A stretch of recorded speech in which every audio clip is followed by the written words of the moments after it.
So my next guest is Helen.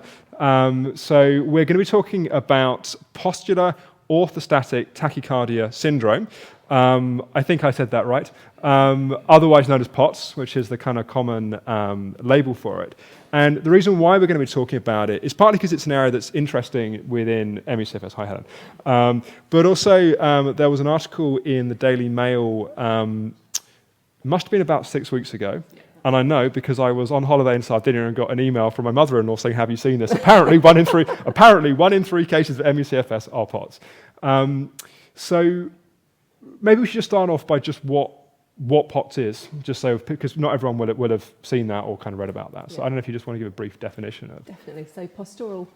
I'm going to orthostatic. I've been practicing this all day long. Yeah. We're going to say it that once and that's it. Because it's a bit of a mouthful. So POTS for short. It's a condition that actually a lot of people can recognise. Mm-hmm. It's when you go from lying. Oh, I think we've got a mic issue over here. Oh, what's that? Yeah. Okay. I am switched on, sorry. So it's a condition that when you go from lying down or sitting to standing up, you get dizzy and lightheaded, you feel faint, and might even black out. Yes. We've all felt it when we've been a bit tired, if we're perhaps a bit dehydrated. Someone's felt it at some point in their life, even if they've never had ME/CFS. Yeah, absolutely. But for people with POTS, they have it all of the time. Every time they stand up, they get that sensation. Yes. And with it comes other symptoms as well. Yes. So there can be a level, because of the tachycardia, which is about the heart and the beating, you get an increase in heart rate. You get that lightheadedness. You get anxiety. It triggers the adrenals, effectively. Absolutely. Yeah. You've got poor circulation to the extreme, so to your hands, so you might get some pins and needles in your hands. There's a whole load of symptoms which sound quite familiar, actually. Totally. Don't they? Totally, and I think it's important to say at this point, because probably like some people that read the article and some people that are kind of listening to us describe it go, "Oh my God, that's me, this must be kind of what I've got." And the thing I like to say is that, you know, with ME/CFS, you've got the symptoms of many different conditions, but it doesn't mean you've got them. Absolutely. And the research itself was quite interesting because although it was only very recently in the Daily Mail, the research itself was from 2008. Whenever something like this hits the press, we always, as a team, as a nutrition team, we like to discuss it. We get together every couple of weeks. And if there's something that's, out there in the domain, we'll read. And we're always reading the Daily Mail because, of course, it's so widely available. It's free online. And it has its health section, which is actually a very good health section. And so if our patients, our viewers aren't reading it, then their friends or their family are going to be. So just like with you got the phone call. Yeah. I know, patients of ours and family members of those people actually did sort of say, "Oh, have I got POTS?" Yeah. So the research was in 2008.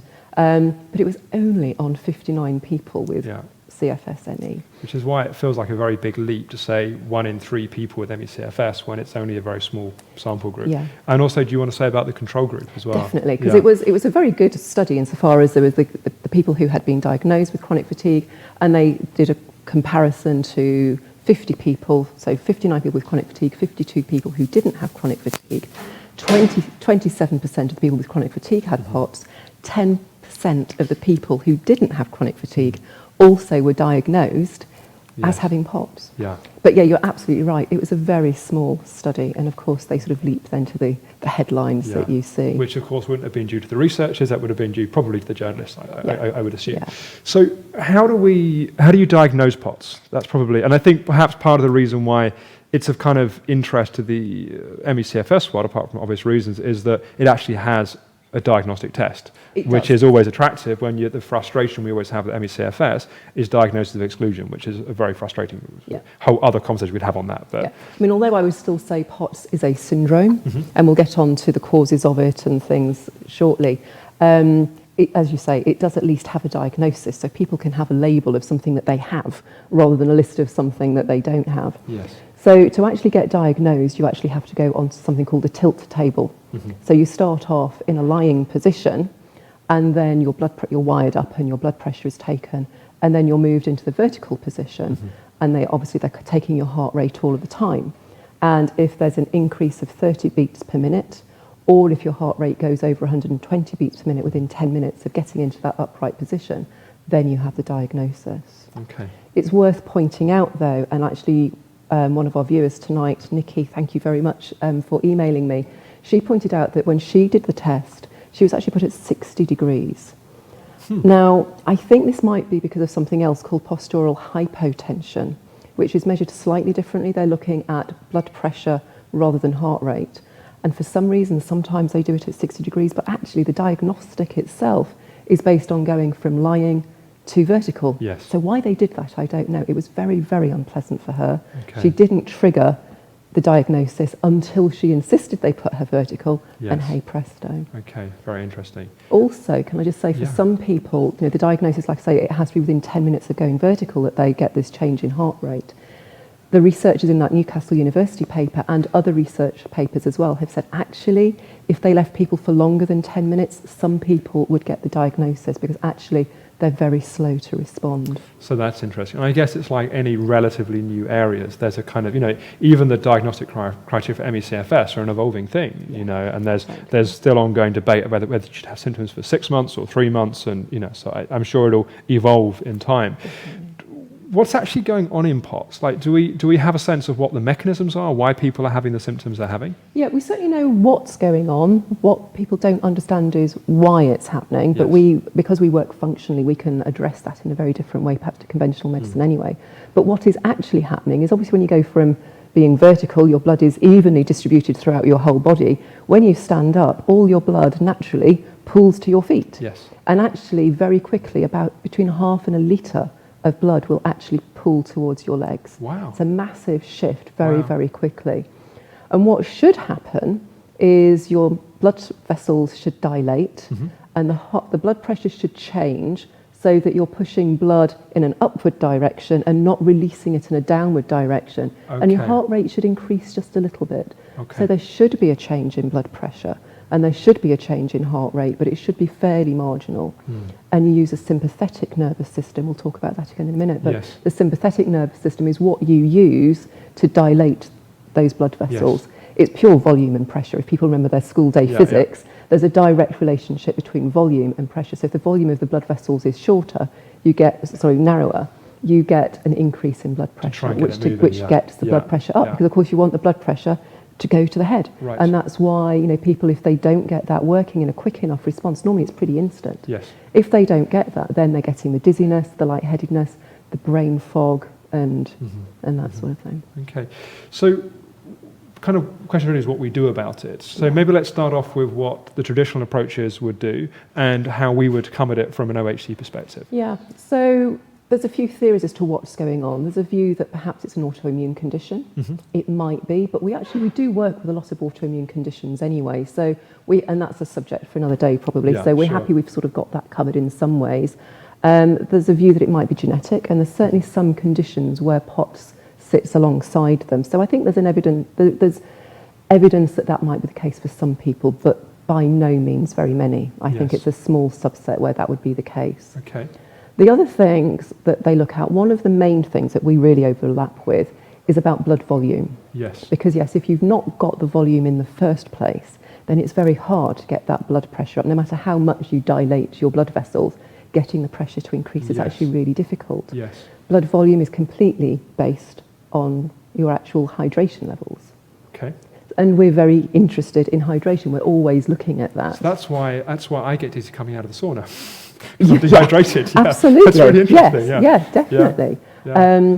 So hydration is something that we look at. Quite often people will say to us that they're very thirsty, they urinate frequently, or even, particularly in this hot weather, people who say they can't sweat. And of course, if you're dehydrated, it's very difficult to actually sweat. Sure. No matter how the body's hot it is. conserving what it's got. Yeah, definitely.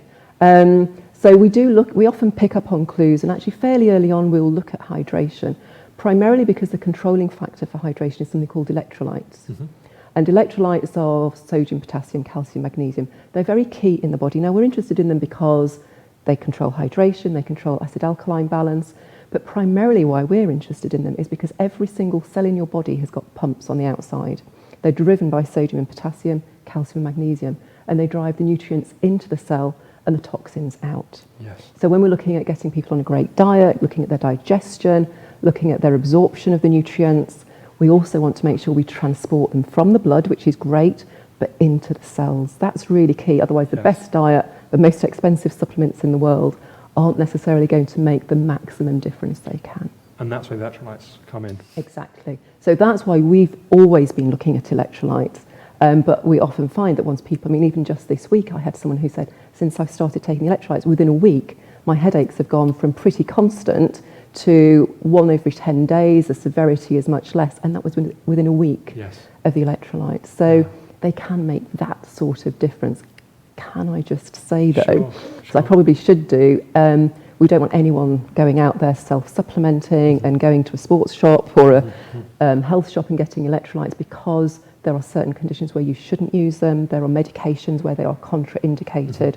So you have to be very careful how you use them. You do need advice to use them carefully. Yes, and it's worth saying that the traditional treatment for POTS is primarily using beta blockers, as I understand it. It is. There are lifestyle things that they look at first. And one would be to either increase salt in your food. Well, that's sodium, which is one electrolyte, but it's not all of them. And we always like to try and keep them in balance. We will do blood tests via the GP. And if there are imbalances, then that would be addressed probably by the GP. But the most important thing is actually keeping the balance. Yes. And so salt alone is not always the best idea. The other thing they often recommend is to drink more because of the volume. But of course, the other thing why the electrolytes work so well is they act like a sponge in the body. Because you can drink it all and effectively not get out. If you're low in electrolytes, you can drink a huge amount and it will just go straight through. Or in certain circumstances, if you drink too much, it can actually be really very bad for you if you haven't got the electrolyte levels. So we would always be very cautious about saying drink more, because you should never really be drinking more than 3 or 4 litres, again, without professional advice, because it can be bad for you. Yeah, and I think, one of the things that I remember you said to me when we were speaking last week is that POTS effectively is a symptom as opposed to a disease, in a sense. So it's a symptom of ME/CFS, or standalone, let's say, but it's a symptom that needs to be, the way we work very much on the nutrition side is we don't find a pill for an ill, but we want to understand the process of what's happening around it. Would that be accurate? Absolutely, because there's a second process as well, which is looked at in conventional medicine that we also look at, but again in a slightly different way. They often find that something called noradrenaline, which is very similar to adrenaline, is actually very high. And that's something that we're looking at through, because that's the stress hormone that is used in conjunction with cortisol in the body. We actually are constantly looking at people's cortisol levels. It was very interesting hearing James's story, all of that stress, that fight, flight, freeze response, which was being used to the absolute limit. That is often the case. It might not be someone working in the city, but someone who's had a really bad virus. That's a stress on the body. All sorts of stressors can affect the adrenals. And if you've got very high levels of cortisol, then you have to use a lot of adrenaline or noradrenaline to get a response from going from lying to standing. It doesn't matter that your cortisol levels are already high. You have to use even more adrenaline and noradrenaline to get that response. And of course, if your cortisol levels are low, which we also often find when people are effectively burnt out, and there's the term adrenal fatigue that's often used. At that point, you will use a lot of adrenaline and noradrenaline to effectively whip the adrenals to produce something and respond. And I wonder if it's those people who actually take more than 10 minutes to respond to that test, because actually it takes a much, much more effort to get there. So that's something that they found conventionally is happening, and that's something we're addressing again. Yes, and so if somebody's watching this, we're nearly out of time, but if someone's watching this and it really feels like a core symptom in terms of what they're doing, what should they do? Well, they should definitely talk to us. If they're really concerned about it, the GP is actually the primary focus, obviously. And they can do the diagnostic test there as well. Not all GPs know about it, actually, in fairness. It's a bit like ME/CFS, you have to educate them first. And what we don't want is GPs overrun with people going and asking for a diagnosis. But it can be useful to have that. There are medications that are sometimes used in extreme cases when the lifestyle factors don't work. We would work alongside them. Obviously we respect those. Sometimes it limits what we can do, because getting to use electrolytes when someone's on heart medication is actually very difficult. But certainly if they're with us and they've got a nutritional therapist, from our team, they must talk to them and we can see what we can do.